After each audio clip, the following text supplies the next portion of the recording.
सभी मसीह भाई बहनों को प्यार भरी जय मसीह की परमेश्वर की पाक और पवित्र हजूरी में आप सभी का स्वागत करते हैं। और हमारे पिता परमेश्वर ने हमें जो आज का दिन, आज का समय, रोज़ की रोटी, आत्मा की खुराक दी है, उसके लिए प्रार्थना करते हैं। Hallelujah, hallelujah, hallelujah, hallelujah. धन्यवाद, धन्यवाद, धन्यवाद, धन्यवाद। पिता, पुत्र, पवित्र आत्मा, सेना के यहोवा खुदा जी, आपका धन्यवाद हो पिता परमेश्वर। सारी रात आपने संभाल कर रखा पिता परमेश्वर जी, हमें किसी भी प्रकार की कोई भी कमी घटी नहीं होने दी। हमारे पापों गुनाहों को माफ़ कर कर पिता परमेश्वर जी अपने निमित्त बैठकर अपने प्रार्थना करने का मौका दिया, आपका शुक्र करते हैं। हमारे घर परिवार में हमें बनाकर रखा पिता परमेश्वर जी, आपका धन्यवाद करते हैं। हमें हर एक ज़रूरतमंद चीज़ पिता परमेश्वर जी आपने हमें मुहैया कराई, आपका शुक्र करते हैं मेरे यहोवा पिता। आप समय आज के वचन का है पिता परमेश्वर जी, हमारी रोज़ की रोटी आत्मा की खुराक का है मेरे यहोवा पिता, जिसे लेकर पिता परमेश्वर जी शारीरिक और आत्मा हमारी तृप्त होती है मेरे यहोवा पिता। आपके वचन हमारी रूह की प्यास को बुझा देते हैं पिता परमेश्वर। आपके वचन हमारी राहों की ज्योति, हमारे जीने का, हमारे शुद्ध रहने का आधार है पिता परमेश्वर जी। आपके वचन ही सत्य मार्ग और जीवन है पिता परमेश्वर जी, जो हमें सच्चाई के मार्ग पर लेकर चलते हैं पिता परमेश्वर जी। और हम स्वर्ग राज के अधिकारी होते हैं मेरे यहोवा पिता, और हमें सच्चा पाक पवित्र जीवन जीने के लिए पिता परमेश्वर जी प्रेरित करते हैं मेरे यहोवा पिता। आपके वचन हमारी जीवनों जिंदगियों में बने रहें और 1000 गुना फलों को लेकर आएँ। कोई भी शैतान की शक्ति इन वचनों को हमसे चुरा ना सके। प्रार्थना यीशु मसीह के नाम में मांगते हैं, आमीन। हालेलुया। आज मैं आपके लेकर आई हूँ मत्ती 23 के 28 नंबर आयत, 2 की 23 से 28 नंबर आयत तक, जिसका टॉपिक है शब्द का प्रभु। अब आप सभी जानते हैं प्रभु ने शब्द का दिन बनाया था, जो कि 7वां दिन होता है। जब हम चर्च जाते हैं, शब्द का दिन बनाते हैं, विश्राम दिन भी जिसे हम कहते हैं, तो परमेश्वर ने हमें आज्ञा दी थी कि विश्राम दिन मनाएं और परमेश्वर की भवनों में जाएं, प्रचार को सुनें, गीत भजन गाएं, परमेश्वर में आनंदित रहें। और क्या लिखा है जानते हैं? ऐसा हुआ कि जब वह शब्द के दिन खेतों में से होकर जा रहा था और उसके चेले चलते हुए बालें तोड़ने लगे, तब फरीसियों ने उससे कहा, देख, शब्द के दिन वह काम क्यों करते हैं जो उचित नहीं। हालेलुया। अब जब परमेश्वर एक खेत से निकलकर अपने चेलों के साथ जा रहे थे, तो उनके चेलों ने क्या किया, जो खेत में गेहूं की जो झाड़ियां लगी होती हैं, जब गेहूं फटने को होती है गेहूं, तो उन्होंने क्या किया, चेलों ने वो जो बाले थे वो तोड़ने लगे। और फरीसियों ने उस पर क्या उठाई, उंगली उठाई, क्योंकि शब्द के दिन पर क्या होता था कि एक मनाही थी, मना किया हुआ था, कानून बनाया हुआ था कि कोई भी उस दिन बोझ नहीं उठाएगा, मतलब कोई भी किसी प्रकार का काम नहीं करेगा। परमेश्वर ने वो विश्राम दिन ठहराया था ऐसा, और फरीसियों ने अपनी ही व्यवस्था बना ली थी उस पर। कहने का मतलब तो ये था कि काम नहीं करना और 7वां दिन प्रभु की हजूरी में बिताना है, प्रभु की प्रार्थना करनी है, प्रभु में बने रहना है, प्रभु के उपवास करो, प्रभु में वचन पढ़ो, प्रभु की महिमा करो, गीत भजन गाओ, कि 7वां दिन आराम करो परमेश्वर ने। और जो फरीसी शास्त्री थे, उन्होंने एक अलग ही व्यवस्था बना ली थी। उन्होंने कहा था कि कोई बोझ उठाना ही नहीं है, कोई काम ही नहीं करना। मतलब विद्वानों ने, और जो जब वो वहाँ के याजक होते थे, उन्होंने पूरी बहस कर ली थी इस बात कर कि कानून ही स्थापित कर दिया था कि इस दिन कोई बोझ नहीं उठाना और कोई काम नहीं करना। पर उस दिन जो शब्द का दिन था, भूख तो सबको ही लगती है। परमेश्वर ने खाने के लिए थोड़ी मना किया था, परमेश्वर ने पानी पीने के लिए थोड़ी मना कर दिया था कि शब्द के दिन ना खाना और ना पीना। अब जो वो चल रहे थे, धूप में घूम रहे होंगे, प्रचार कर रहे होंगे, आ जा रहे होंगे, तो रास्ते में जब वो खेत से गुजरे तो उन्हें भूख भी लग गई होगी। तो उन्होंने क्या किया, जो गेहूं की वहाँ पर बारियाँ लगी थी, उन्होंने वही तोड़ ली और वो क्या करने लगे, उसे खाने लगे। हालेलुया।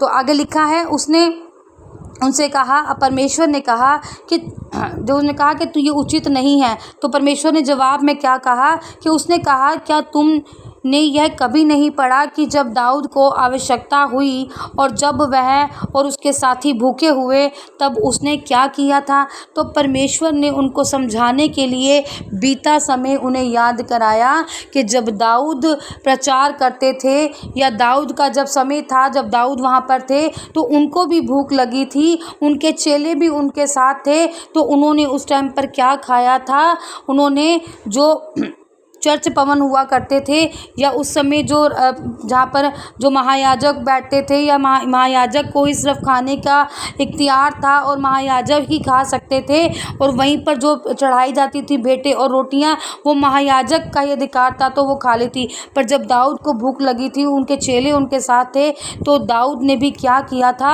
वहाँ से वो रोटियां लेकर और खा ली थी। तो परमेश्वर ने वो बीता समय उन्हें याद कराया और बताया कि उस समय को याद करो कि जब उसने खा ली थी तो मैंने खाने के लिए कभी भी किसी पर रुकावट नहीं लगाई है। हालेलुया। उसके साथ भूखे हुए तब उसने क्या किया था, उसने उसके अबियातार महायाजक के समय परमेश्वर के भवन में जाकर भेंट की रोटियां खाई, जिसका खाना याजकों को छोड़ और किसी को भी उचित नहीं था। सिर्फ वो याजक ही खा सकते थे, पर वो क्या कर ली थी, दाऊद ने खुद भी खाई और अपने भूखे चेलों को भी खिला दी थी और अपने साथियों को भी दी। तब उसने उनसे कहा, सब्त का दिन मनुष्य के लिए बनाया गया है, ना कि मनुष्य शब्द के दिन के लिए, इसलिए मनुष्य का पुत्र शब्द के दिन का भी स्वामी है। हालेलुया। और परमेश्वर ने साफ और स्पष्ट शब्दों में कहा कि मैंने जो शब्द का दिन बनाया था वो मनुष्य के लिए बनाया था, कि मनुष्य विश्राम करे और परमेश्वर की हजूरी में झुके।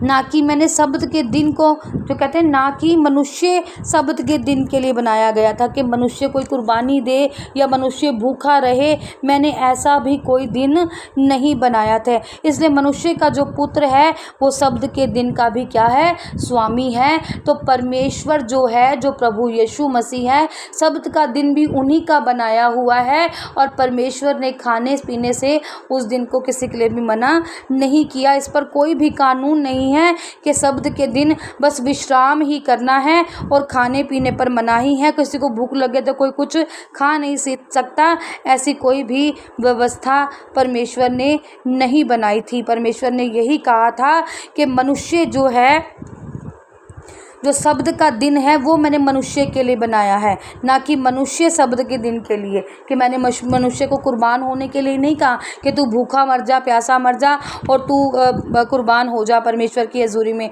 ऐसा परमेश्वर ने कुछ भी नहीं कहा था। परमेश्वर ने हर किसी को खाने के लिए परिपूर्ण समय दिया है, और खाने के लिए परमेश्वर ने कभी भी किसी को मना नहीं किया।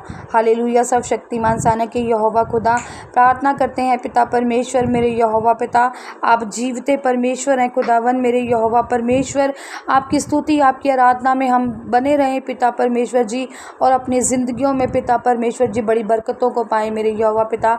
आज हम प्रार्थना करते हैं मेरे यहोवा पिता जी, खुदावन उपवास रखने वाले लोगों के लिए पिता परमेश्वर, मेरे यहोवा पिता, जो आपकी हजूरी में उपवास रखते हैं मेरे यहोवा पिता जी, और पिता परमेश्वर जी भूखे प्यासे रहते हैं पिता परमेश्वर जी, आज आप उनके उपवास को जाने और समझें मेरे यहोवा पिता, पिता परमेश्वर जी, और उन जो भी मनोकामनाएं हैं पिता परमेश्वर जी उनकी आज आप उनको पूरा करें मेरे यहोवा पिता। जो वो भूखे प्यास से रहकर पिता परमेश्वर जी आपके उपवास में बने रहते हैं, जो भी उनकी इच्छाएं हैं खुदावन जी, आज आप उनको पूरा करें। और खुदावन जो भी उपवास नहीं रख पाते हैं या कोई दवाइयाँ खाते हैं पिता परमेश्वर जी, या जो शारीरिक कमियों से उपवास नहीं रख पाते हैं खुदावंद, आप उन सब को आज हील करें पिता परमेश्वर जी, आपका पाक रूह उन सब को आज टच करे मेरे यहोवा पिता, और वो नई शांति नए जीवन को पिता परमेश्वर जी पा जाएं। और जो पिता परमेश्वर जी इस प्रार्थना सभा से जुड़े पिता परमेश्वर जी इस आत्मिक खुराक को ले मेरे यहोवा पिता और सुने पिता परमेश्वर जी, खुदावंद आज उसकी आर्थिक स्थिति ठीक हो जाए, उसका शरीर पिता परमेश्वर जी बलपूर्वक हो जाए, जैसे पिता परमेश्वर जी आपने दाऊद को बल दिया था, उसने गोलियत को मार गिराया था मेरे यहोवा पिता, आज ये भी अपनी कमियों घटियों कमज़ोरियों को मार गिराए और दाऊद जैसा बल पा जाए, अपनी बीमारियों से निजात पाए पिता परमेश्वर जी, और आपके उपवास को रखने पाए मेरे खुदावन। जितने भी आपकी हजूरी में बैठे हैं सब आपकी आशीषों बरकतों को पा चुके हैं, और ये अपनी दवाइयों को छोड़कर अपनी कमज़ोरियों को छोड़कर उपवास रखने वाले हो गए हैं। यीशु मसीह के नाम में मांगते हैं, आमीन आमीन और आमीन। परमेश्वर आप सबको ब्लेस करे, आशीषित करे, सभी को प्यार भरी जय मसीह की। आज की इस प्रार्थना सभा को सुनना आप सभी के लिए आशीष और बरकत का कारण बने। अगर आप भी सिस्टर मनप्रीत के साथ अपने परिवार की समस्याओं से संबंधित किसी भी प्रकार की बात करना या प्रार्थना करवाना चाहते हो तो इस नंबर 6280896731 पर कॉल करके या व्हाट्सएप पर मैसेज करके अपनी प्रेयर रिक्वेस्ट को लिखवा सकते हैं। प्रेयर लाइन पर कॉल करने का समय सुबह 8 बजे से शाम 8 बजे तक का है। कृपया करके सुबह 8 बजे से पहले और शाम 8 बजे के बाद कॉल ना करें। धन्यवाद। सभी को प्यार भरी जय मसीह की।